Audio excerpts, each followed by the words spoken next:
Bienvenidas y bienvenidos a esta inmersión de hoy. Vamos a explorar unos textos que tocan una fibra muy universal: la tensión interna, el estrés, la ansiedad. Bueno, esa sensación que nos es tan familiar. Pero lo vamos a hacer desde un ángulo particular, el teológico y espiritual cristiano. Tenemos aquí fragmentos con reflexiones de figuras, muy influyentes: A. W. Tozer, Charles Spurgeon, Martín Lutero, San Agustín. Y también contamos con un texto que nos da una visión, digamos, más panorámica, desde la perspectiva bíblica. Así es. El objetivo hoy es intentar comprender, desentrañar un poco cómo estas fuentes ven el origen de esa inquietud, de ese estrés espiritual. Y, yo diría que más importante aún, qué caminos proponen para alcanzar una paz que describen como algo, mucho más profundo y duradero que la simple ausencia de problemas. Una paz que puede persistir incluso con dificultades, ¿no? Exacto. Esa es la idea clave. Vamos a desgranar conceptos como, por ejemplo, la trampa de la autosuficiencia frente a la necesidad de depender de algo más grande. También la oración como una herramienta activa contra la preocupación, o esa búsqueda de un descanso para el alma. Todo esto en un mundo que, la verdad, parece diseñado para agotarnos.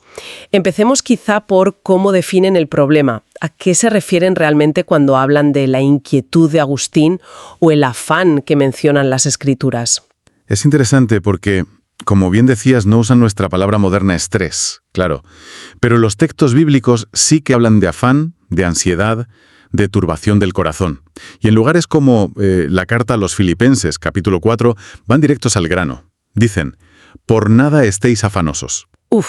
Es una instrucción bastante radical, ¿no crees? Radical y, francamente, parece casi imposible en el día a día.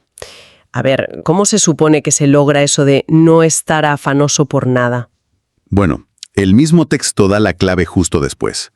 Sino sean conocidas vuestras peticiones delante de Dios en toda oración y ruego, con acción de gracias. Fíjate bien en el contraste. El afán, esa preocupación que le da vueltas y vueltas a uno en la cabeza, se combate activamente presentándolo todo en oración e incluso agradeciendo de antemano. O sea que no es reprimir la preocupación. No, es transformarla, digamos, en comunicación con Dios. Entiendo. Es como canalizar esa energía mental que se gasta en la preocupación hacia un acto de fe, de confianza. Y prometen un resultado, ¿verdad? He leído algo sobre eso. Sí, y es un resultado que llama la atención, la verdad.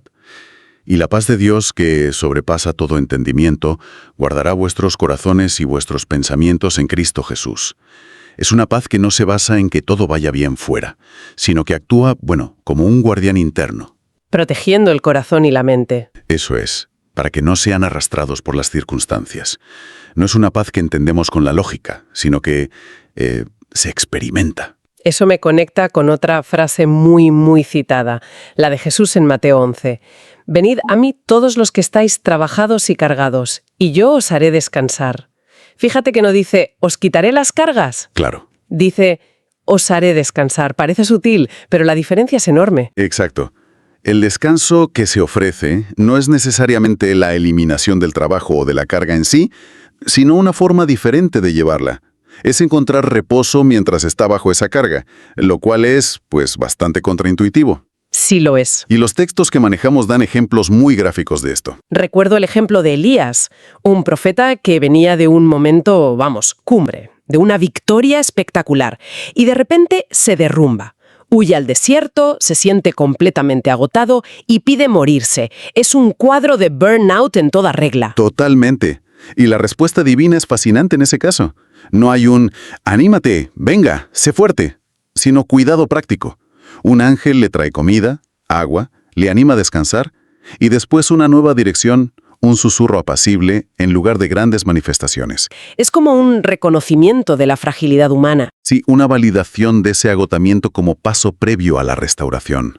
Parece que admitir la propia debilidad es fundamental. Otro ejemplo potente es el de los discípulos en la barca, en medio de la tormenta, claro. Están aterrados, gritando, «Maestro, que perecemos», mientras Jesús duerme plácidamente. Es increíble esa escena. Su paz no dependía para nada de la calma exterior, estaba anclada en otro sitio. Y es interesante que, después de calmar la tormenta, les pregunta por su fe. Vincula directamente el miedo que sentían con una falta de confianza profunda. La paz de Jesús era interna, basada en su relación con el Padre, y desde esa paz interna pudo actuar sobre el caos externo. Y luego está el caso de Pablo y Silas, encarcelados en Filipos. ¿Sí? Acababan de ser azotados, estaban encadenados en lo más profundo de la prisión. Vamos, una situación objetivamente terrible. Y su reacción es sorprendente, cuanto menos. Se ponen a cantar himnos a medianoche, no se quejan, no maldicen, sino que adoran. Exacto. Eligen una respuesta espiritual en medio del sufrimiento físico y la injusticia. Y esa adoración no solo parece cambiar su estado de ánimo, sino que precede a un terremoto que abre las puertas de la prisión. Claro que no siempre ocurre un milagro externo así. No, claro, pero el texto sugiere que la alabanza y la gratitud, incluso y especialmente en la adversidad, son herramientas poderosas. Poderosas para mantener la paz interior y cambiar la atmósfera espiritual. Isaías 26.3 lo resume de maravilla. Dice, «Tú guardarás en completa paz a aquel cuyo pensamiento en ti persevera, porque en ti ha confiado». La perseverancia del pensamiento en Dios. Clave. Ahí está. Esta idea de una inquietud que va más allá de las circunstancias, que parece casi inherente al ser humano, nos lleva de cabeza a San Agustín, ¿verdad? Su famosa frase de las confesiones resuena muchísimo hoy en día. Sin duda. Nos hiciste, Señor, para ti, y nuestro corazón está inquieto hasta que descanse en ti. Es casi un diagnóstico clínico, ¿no?, de una especie de estrés existencial. Agustín, escribiendo allá por el siglo IV-V, describe su propia vida antes de su conversión como una búsqueda desesperada. Sí. Una búsqueda de algo que llenara un vacío interior que sentía. Él mismo cuenta cómo persiguió el placer, el éxito académico, el reconocimiento, las relaciones, pero cada logro, cada conquista, le dejaba una sensación de insatisfacción aún mayor. Sí, habla de sentirse despedazado. Eso es, tironeado en múltiples direcciones por deseos contradictorios. Describe una lucha interna brutal. Suena increíblemente moderno, ¿no? Esa sensación de correr mucho, pero no llegar a ningún sitio que dé verdadera paz. Totalmente. Y Agustín identifica la raíz de esa inquietud en lo que él llamó el ordo amoris, el orden del amor. Su teoría es que nacemos con una capacidad, digamos, infinita de amar, diseñada para dirigirse a Dios, que es infinito. El problema, y la fuente de nuestra angustia, surge cuando intentamos llenar ese anhelo infinito con cosas finitas y creadas. Como el dinero, el poder, el placer. Exacto. Incluso las relaciones humanas, si las ponemos en el lugar supremo que no les corresponde. Es decir, que el estrés viene de amar las cosas en el orden incorrecto, de poner lo secundario en el lugar principal. Muy buena imagen. Siempre falta algo. Siempre hay ansiedad por perder lo que se tiene o por conseguir lo siguiente. Y su momento de cambio, esa famosa escena en el jardín de Milán, donde oye una voz infantil que dice «Toma, lee, tole lege», y abre la Biblia al azar leyendo un pasaje de Romanos. ¿Eso fue la solución? Bueno, fue el punto de inflexión clave. Para Agustín fue un momento de rendición. Dejó de intentar arreglarse a sí mismo con sus propias fuerzas o con filosofías. Comprendió que la paz no era algo que él pudiera fabricar mediante esfuerzo o disciplina intelectual. Sino un regalo. Un regalo que se recibía al reorientar ese amor fundamental hacia Dios. Al encontrar el centro correcto, todo lo demás empieza poco a poco a encajar. Entonces, para Agustín, la paz no es tanto una técnica psicológica para manejar el estrés, sino el resultado de tener el corazón bien ordenado, con el amor principal dirigido a Dios. Una vez que eso ocurre, las demás cosas encuentran su lugar y la tensión disminuye, aunque los problemas externos sigan ahí. Correcto. No es que desaparezcan las dificultades, pero el núcleo del ser encuentra su ancla, su reposo. Y esa sensación de estar despedazado, de la que hablaba, empieza a sanar, dando paso a una integridad interior. Saltamos ahora unos cuantos siglos y llegamos a Martín Lutero, en plena reforma del siglo XVI. Él también vivió una angustia profunda, pero parece que tenía un origen algo distinto al de Agustín. Sí, la lucha de Lutero, lo que él llamaba sus Anfechtungen, esas pruebas espirituales, asaltos de duda y desesperación, estaba muy centrada en el sentimiento de culpa, en el miedo al juicio de Dios y en una conciencia agudísima de su propia incapacidad. Incapacidad para cumplir las expectativas divinas. Eso es. Sus escritos revelan una batalla interior tremenda, casi una tortura psicológica, por sentirse justo ante Dios. Buscaba la paz a través de la confesión constante, el ascetismo, el estudio, pero nada parecía suficiente, ¿no? Se sentía siempre en falta. Exacto. Vivía bajo la sombra de un Dios que le parecía fundamentalmente juez, y él se sentía irremediablemente pecador. La tensión entre la santidad exigida por Dios y su propia realidad le causaba una angustia enorme. Y entonces llega su gran descubrimiento. O redescubrimiento, sí. La doctrina de la justificación por la fe. ¿Puedes desglosar eso un poco? ¿Por qué fue tan liberador para él? ¿Por qué le cambió tanto? Básicamente, Lutero llegó a entender, sobre todo a través de su estudio de la carta a los romanos, que la aceptación por parte de Dios, la justificación, no se basaba en sus propios méritos, ni en sus esfuerzos por ser bueno o cumplir la ley, sino que era un regalo gratuito de Dios, pura gracia, que se recibía simplemente confiando, por fe, en la obra de Cristo. Ajá. Cristo había cumplido las demandas en su lugar. O sea que la paz no venía de intentar ser perfecto, sino de confiar en que ya era aceptado por Dios gracias a Cristo, a pesar de su imperfección. Exactamente. Y eso le quitó un peso inmenso de encima. Imagínate. En obras como La libertad cristiana, argumenta que reconocer nuestra incapacidad para salvarnos a nosotros mismos no lleva a la desesperación, sino a la liberación, porque solo cuando dejamos de intentar ganarnos el favor de Dios por nuestra cuenta, podemos recibirlo como un regalo. Entiendo. La paz, para Lutero, no es ausencia de lucha o de pecado, él siguió luchando toda su vida, sino la certeza de estar seguro en la gracia de Dios a pesar de todo. Y al igual que veíamos en la perspectiva bíblica general, encontró Lutero herramientas prácticas para mantener esa paz en el día a día. Desde luego, se aferró muchísimo a la oración y a la meditación constante en las Escrituras, especialmente los Salmos. Los salmos. Sí, porque reflejan toda la gama de emociones humanas ante Dios, incluyendo la angustia. Recomendaba lanzar las promesas de Dios contra las dudas y los miedos. También distinguía entre la voluntad revelada de Dios, lo que sabemos que quiere, y su voluntad oculta, lo que no entendemos. Aceptar que no podemos controlarlo todo. Exacto, ni entenderlo todo. Pero confiar en la bondad última de Dios era para él una fuente de descanso frente a la tentación de querer manejarlo todo nosotros mismos. Eso me lleva a pensar en Charles Spurgeon, ya en el siglo XIX, el llamado príncipe de los predicadores. Uno pensaría que alguien con ese ministerio tan exitoso y esa fe tan robusta estaría libre de estrés. Pues los testimonios y sus propios escritos revelan justo lo contrario. Spurgeon vivió bajo una presión enorme. Predicaba a miles de personas cada semana, dirigía múltiples ministerios, enfrentaba críticas constantes. Además, sufría de gota y depresión y cuidaba de su esposa que padecía una enfermedad crónica. Vamos, fuentes de estrés muy reales y, en cierto modo, muy modernas. ¿Y cómo entendía él las raíces de ese estrés? Y sobre todo, ¿cómo lo combatía? De manera similar a otros, sí, pero con un enfoque muy pastoral y muy práctico. Identificaba la tendencia humana a querer llevar nuestras cargas solos, a confiar en nuestras propias fuerzas o en soluciones humanas, para problemas que en última instancia solo Dios puede resolver o al menos sostener. Sufría mucho por el peso de la responsabilidad de su congregación. He leído que insistía mucho en la idea de entregar cada carga al Señor. Suena bien, pero ¿cómo se traduce eso en la práctica diaria? No es tan fácil como decirlo. No lo es, para nada. Spurgeon enfatizaba que no era un acto único, sino una disciplina constante, de cada día. En sus devocionales, como Morning and Evening, sugiere que cada vez que surge una preocupación, una ansiedad, una carga, hay que convertirla conscientemente en oración. No ignorarla, sino depositarla activamente en manos de Dios. Confiando en su soberanía y su suficiencia. Justo, tal como lo describe Filipenses 4. Es como un intercambio activo. Te doy mi preocupación, confío en tu promesa de paz. O sea que la oración no es solo pedir cosas, ¿es también un mecanismo para transferir el peso de la preocupación? Exacto. Y conecta esa paz resultante directamente con el fruto del Espíritu Santo mencionado en Gálatas 5.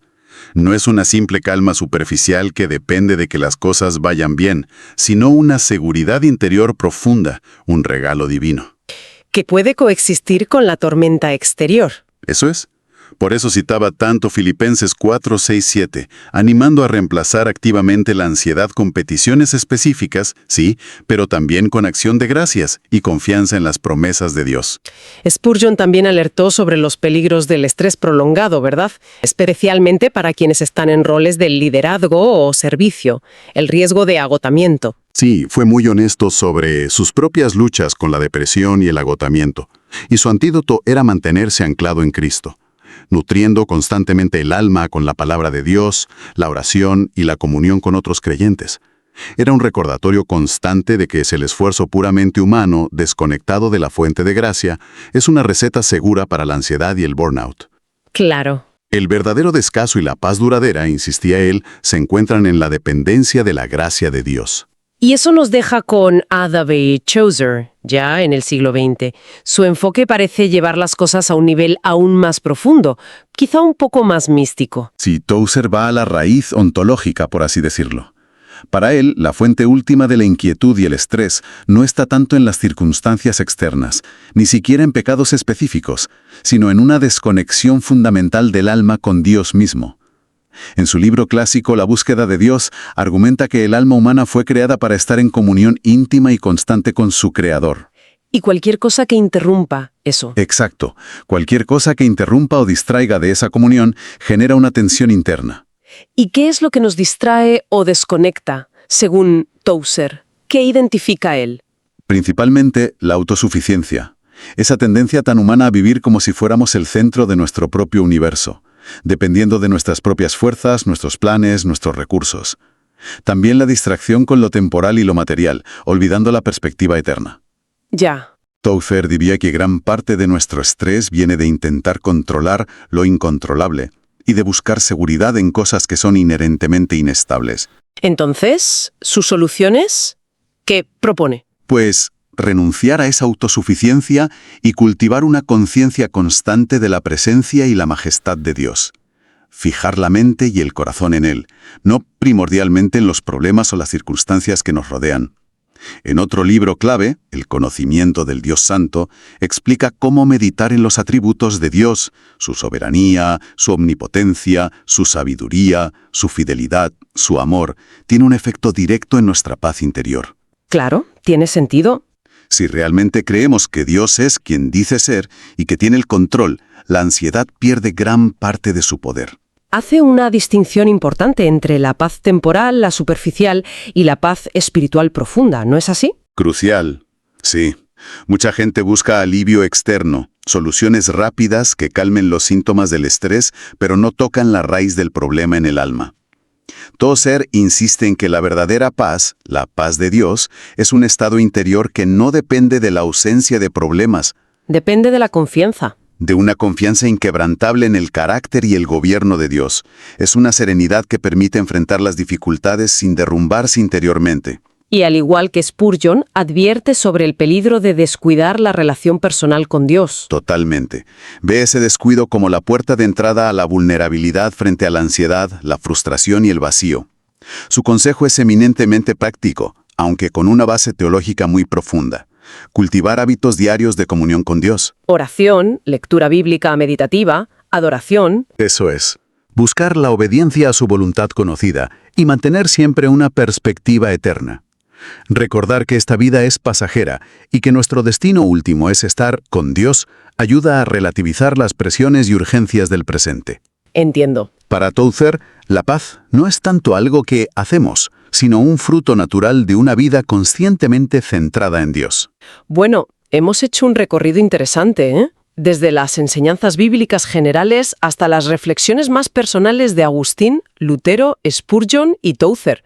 Parece haber un hilo conductor muy claro, a pesar de los siglos y los enfoques distintos. Sí, totalmente. El mensaje recurrente es que la paz duradera, esa que sobrepasa todo entendimiento, no se encuentra principalmente intentando eliminar las dificultades externas o controlando las circunstancias. Algo que a menudo es imposible, además. Exacto, sino a través de una reorientación interna, del corazón y de la mente hacia Dios. Todos ellos, de una forma u otra, distinguen entre un alivio temporal, una simple ausencia de conflicto, y esa paz espiritual profunda.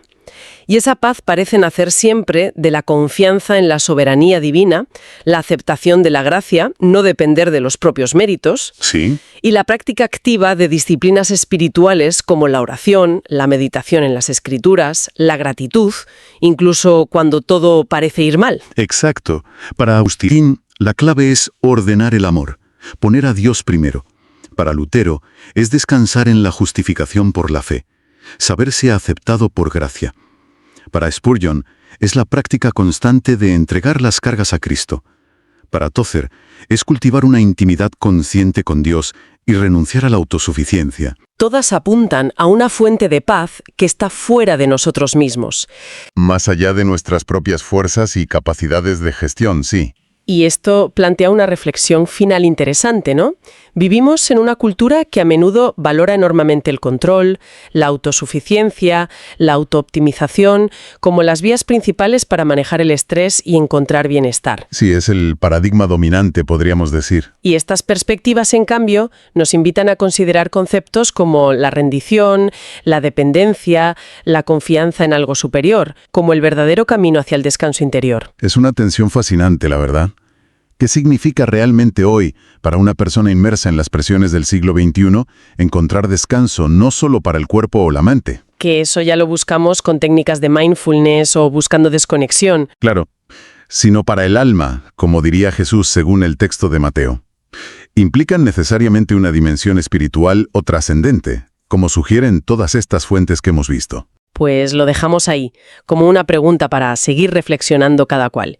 Y cerramos con unas palabras extraídas de uno de los textos que hemos explorado. Que el Dios de paz guarde tu corazón y tu mente. Que su paz inunde tu hogar, tu trabajo, tus pensamientos. Y que siempre recuerdes, aunque el estrés toque a tu puerta, la paz de Dios está disponible para reinar en tu vida.